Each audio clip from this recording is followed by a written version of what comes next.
Hello दोस्तों, आज के इस क्लास में आपका स्वागत है। जैसा कि मैं आपको मौर्योत्तर काल के बारे में बता रहा था और मौर्योत्तर काल यानी कि पोस्ट मौर्य पीरियड। मौर्योत्तर काल में मैंने आपको एक खाका बताया था, रूपरेखा बताया, उसमें किसको किसको हमको पढ़ना है। तो हम विदेशी आक्रमणकारी को पढ़ रहे थे, या मौर्योत्तर काल में जो विदेशी राजवंश थे उनके बारे में पढ़ रहे थे। तो इंडो ग्रीक के बारे में हम पढ़ चुके हैं, शकों के बारे में भी पढ़ चुके हैं। पार्थियंस के बारे में सच जैसा कुछ है नहीं, छोटा छोटा मोटा है।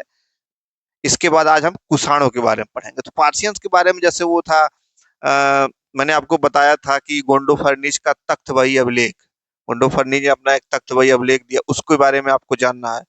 और इसी समय एक ईसाई यात्री सेंट थॉमस नाम का एक ईसाई यात्री आया था, ईसाई आया था, जो ईसाई आया भारत में। और यह तमिलनाडु गया और तमिलनाडु में मैलापुर नामक एक स्थान में इस ईसाई की हत्या कर दी गई थी। कहा जाता है कि ये भारत में आने वाला पहला ईसाई था। ज्ञात ईसाइयों में, जो ज्ञात ईसाई हैं, उसमें आने वाला ये, भारत में आने वाला ये पहला ईसाई था। तो पार्थियंस में सच ऐसा कुछ है नहीं। अच्छा, कुषाणों के बारे में आज हम पढ़ेंगे, ठीक। तो कुषाणों के बारे में सबसे पहले हम कुषाणों के जो महत्वपूर्ण राजा है और उनके जो महत्वपूर्ण कार्य हैं उसके बारे में पढ़ेंगे। फिर उसमें हम एक कनिष्क राजा है जो कि सबसे महत्वपूर्ण है।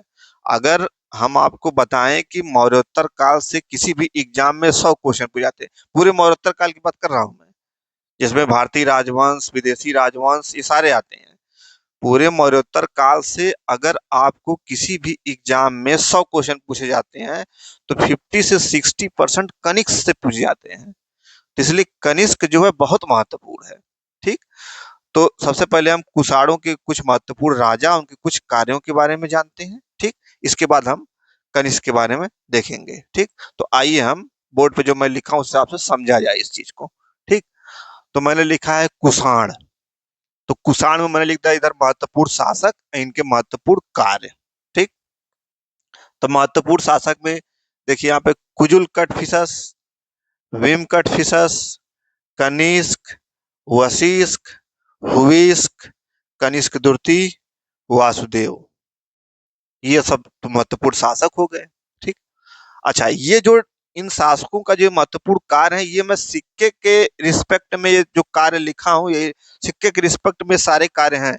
इन शासकों के सिक्के के रिस्पेक्ट में ये सारे कार्यों को मैं लिखा हूं, ठीक। क्योंकि कुषाणों में हर शासक सिक्का के बारे में बड़ा महत्वपूर्ण है। कुषाणों के जो प्रत्येक शासक हैं वो सिक्के के बारे में जो डेवलपमेंट है वो बहुत महत्वपूर्ण है। इसलिए कुषाण को सिक्का से संबंधित चीजें समझना बहुत जरूरी है, ठीक। तो आइए सबसे पहले हम देखते हैं कुजुल कट फिशस को। तो कुजुल कट फिशस सर्वप्रथम अधिकार, यानी कि कुषाणों में सर्वप्रथम अधिकार, भारत पर सर्वप्रथम अधिकार किसने किया? Kujula cut fishes. Kujula cut fishes Bharat पर सर्वप्रथम अधिकार कुषाणों में किसने किया? Kujula cut fishes. अच्छा, इसने तांबे के सिक्के चलाए, सोने के सिक्के नहीं चलाए। क्या चलाए? तांबे के सिक्के चलाए। कुजुल कट फिशस ने तांबे के सिक्के चलाए, सोने के सिक्के नहीं चलाए। ये बात को आपको ध्यान में रखना है। और सर्वप्रथम भारत पर अधिकार कुषाणों में कुजुल कट फिशस ने किया। अच्छा, आगे आइए, विम कट फिशस। अच्छा, विम कट फिशस का देखिए, विम कट फिशस में इसको विम कट फिशस को कहा जाता है कुषाण कुषाण शक्ति का वास्तविक संस्थापक। विम कट फिशस को क्या कहा जाता है? कुषाण शक्ति का वास्तविक संस्थापक कहा जाता है, ठीक। और इसने तांबे के सिक्के तो चलाए, तांबे के इसने भी चलाए थे, तांबे के इसने भी चलाए, भीम कटफिशस ने भी तांबे के सिक्के चलाए। लेकिन भीम कटफिशस ने पहली बार सोने के सिक्के, कुषाणों में पहली बार, क्योंकि इंडो ग्रीक तो सोने के सिक्के पहले ही चला चुके थे। तो यहाँ पे कुषाणों में पहली बार सोने के सिक्के किसने चलाया? तो भीम कटफिशस। लेकिन अगर ये क्वेश्चन आपसे पूछा जाए कि पहली बार सोने के सिक्के किसने चलाए, तो इंडो ग्रीक है वो, ठीक है। ये चीज ध्यान में रखिए। अगर कुषाणों में पूछा जाए कुषाणों में किसने चलाए, तो भीम कटफिशस, ठीक। तांबे के सिक्के चलाए। अच्छा, इसमें आप देखिए कि ये शैव धर्म यहाँ लिखा है, भीम कटफिशस का शैव धर्म। तो जैसे हम कैसे अनुमान लगाते हैं कि भीम कटफिशस शैव धर्म को मानता रहा होगा। जैसे इसके सिक्कों पे आप देखेंगे, किसी किसी सिक्कों पे नंदी बैल, त्रिशूल, ये तमाम आकृतियां मिलती हैं। भीम कटफिशस के जो सिक्के चलाए, उस सिक्के पे कहीं कहीं नंदी बैल मिलेगा, कहीं त्रिशूल मिलेगा सिक्कों पे। तो इससे हम अनुमान लगाते हैं कि ये जो भीम कटफिशस था, ये शैव धर्म को मानता था, शैव धर्म अपना लिया था एक तरह से कहिए। ठीक।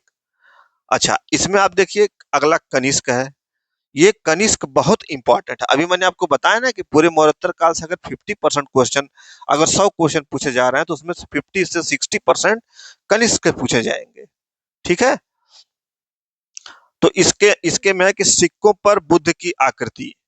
अच्छा, इसमें आप देखिए कि ये सिक्कों पे बुद्ध की आकृति कैसे अनुमान लगाते हैं। बोडो, जैसे उसकी इसके सिक्कों पर बोडो, मैं अभी कनिष्क के बारे में जो आपको बताऊंगा सारी डिटेलिंग करूंगा, बस इतना जान लीजिए कि बोडो से अनुमान लगाते हैं कि इसकी सिक्कों पर बुद्ध की आकृति, बोडो। ठीक है।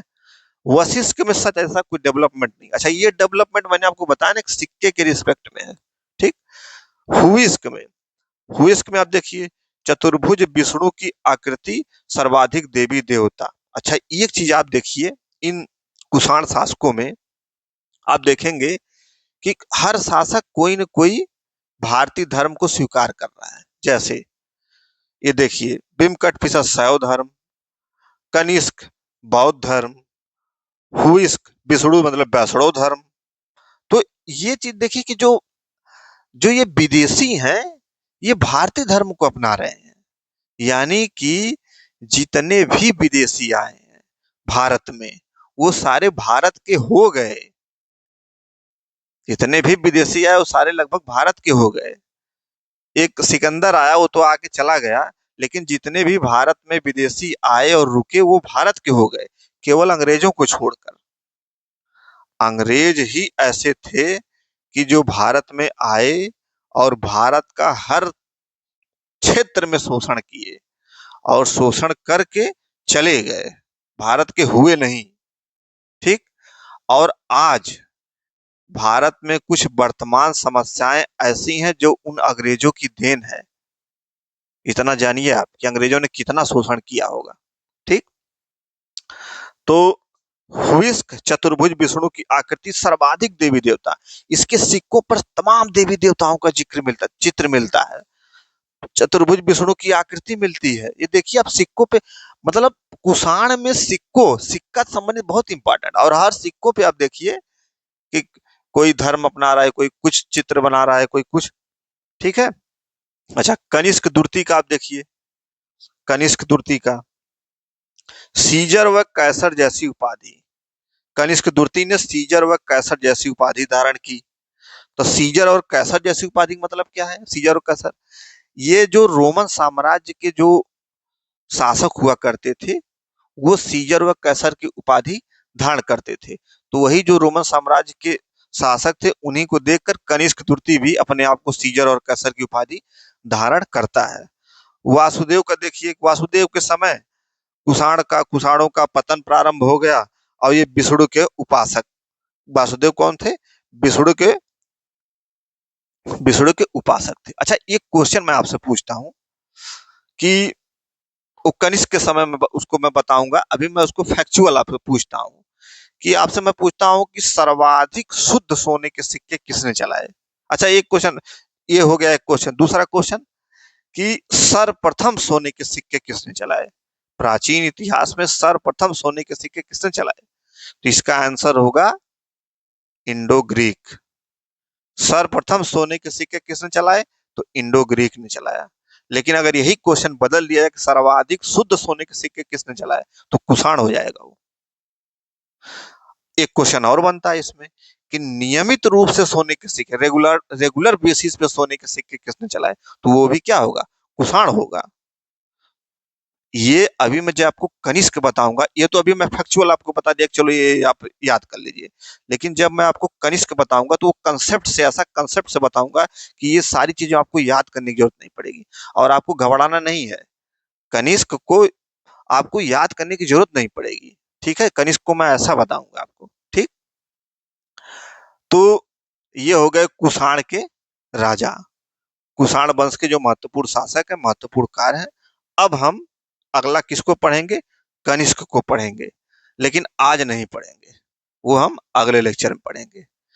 तो कनिष्क बहुत इंपॉर्टेंट है, इसलिए कनिष्क को आपको विशेष रूप से ध्यान देना है।